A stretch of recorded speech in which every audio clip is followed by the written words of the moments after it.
संजय सिंह, आप अधर्म कर रहे हैं, आप कोरी राजनीति कर रहे हैं, सियासी ब्राउनी पॉइंट स्कोर कर रहे हैं, ये कह रहे हैं महेश वर्मा। देखिए संदीप जी, अडानी कोई इंडिया नहीं है और इंडिया कोई अडानी नहीं है, और भारत के प्रधानमंत्री वो इंडिया के प्रधानमंत्री हैं, वो कोई अडानी के प्रधानमंत्री नहीं है। लेकिन दुर्भाग्य से पूरी की पूरी भारतीय जनता पार्टी जिस तरह से अडानी के साथ खड़ी है, इनको करोड़ों निवेशकों की चिंता नहीं है जिन्होंने एलआईसी में अपना पैसा लगाया।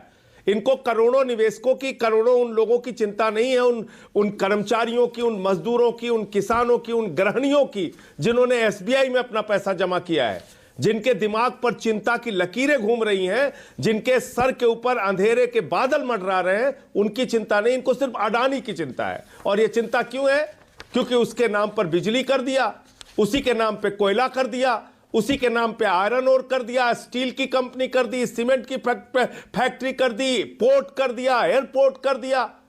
जो व्यक्ति 2014 में 37,000 करोड़ की संपत्ति का मालिक था, 2018 में 59,000 करोड़ की संपत्ति का मालिक हुआ, 2020 में 2.5 लाख करोड़ की संपत्ति का मालिक हुआ, और जब कोरोना काल में पूरी दुनिया में महामारी थी, उस दौरान 2022 के दौरान उसकी संपत्ति बढ़ के 11 लाख करोड़ हो जाती है।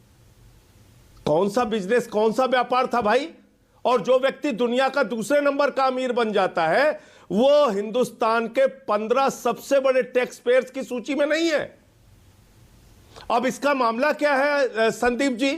ये पूरा मामला ये है, आपके दर्शकों को भी सरल भाषा में ये समझना चाहिए कि मॉरिशस जैसे टैक्स हेवन कंट्रीज, कैरेबियाई टैक्स हेवन कंट्रीज में अडानी और उनके भाइयों ने फर्जी कंपनियां खोली, और 38 फर्जी कंपनियां खोल के भारत में अपनी ही कंपनी के शेयर खरीद के उसको ओवर वैल्यू किया, उसके दाम बढ़ाए, और अपने कंपनी के शेयर के दाम बढ़ाकर बड़े बड़े बैंकों से उन्होंने कर्जा ले लिया।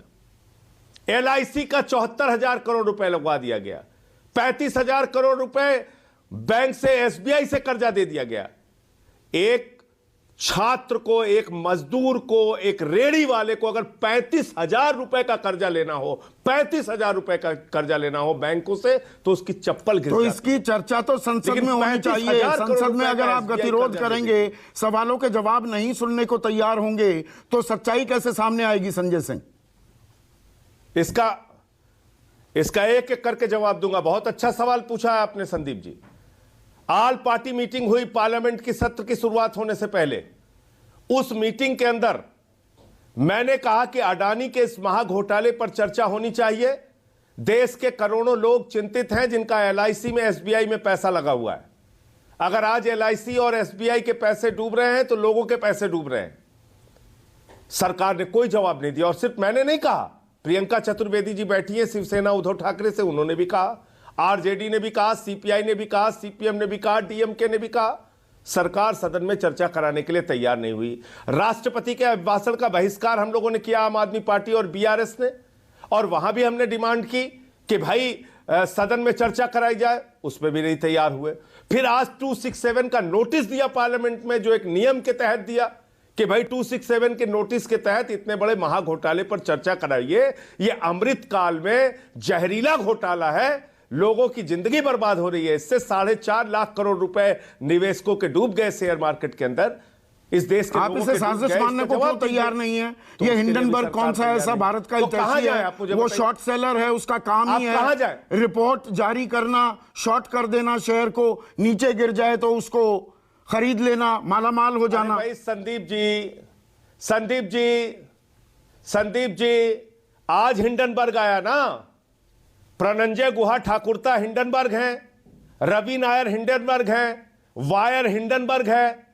क्या इन सारी रिपोर्ट्स को आप भूल गए जो अडानी के भ्रष्टाचार से संबंधित आ चुकी हैं? पहले भी आप भूल गए 1999 और 2000 का साल, जो केतन पारिक का भ्रष्टाचार हुआ था, जिसमें शेयर मार्केट में 495 रुपए के शेयर्स को 6 हफ्ते के अंदर 1300 रुपए में फ्रॉड करके पहुंचाया गया था, और अडानी की कंपनी को उस वक्त बैन किया गया था। आप भूल गए इस बात को? आप भूल गए इस बात को कि चैंग चुंग लिंग, जो अगस्ता वेस्टलैंड में आरोपी है, जो भ्रष्टाचार के घेरे में है, उसी व्यक्ति के साथ अडानी के भाइयों का व्यापार चलता है, अडानी का व्यापार चलता है, गोडामी इंटरनेशनल।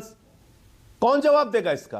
कौन देगा? मैं यही तो जानना चाह रहा हूं। संसद में अगर चर्चा नहीं होगी तो कौन देगा जवाब कि एलआईसी के दफ्तरों का घेराव कर लेंगे? जवाब देगी। बस यही हंगामा चलता रहेगा, सच्चाई आएगी क्या सामने? जवाब देगी, सीबीआई जवाब देगी। ईडी कहां छिपी है? इनकम टैक्स डिपार्टमेंट कहां छुपा है? आरबीआई अब तक कहां सो रहा था?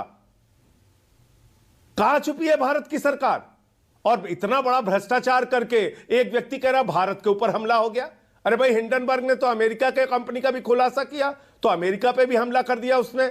चीन की कंपनी का भी खुलासा किया तो चीन पे भी हमला कर दिया। जापान की कंपनी का खुलासा किया तो जापान पे भी हमला कर दिया। और अगर भारत पे हमला हो गया तब तो भारत के प्रधानमंत्री को जरूर बोलना चाहिए, भारत के रक्षा मंत्री को भी बोलना चाहिए, गृह मंत्री को और राष्ट्रीय सुरक्षा सलाहकार को भी बोलना चाहिए।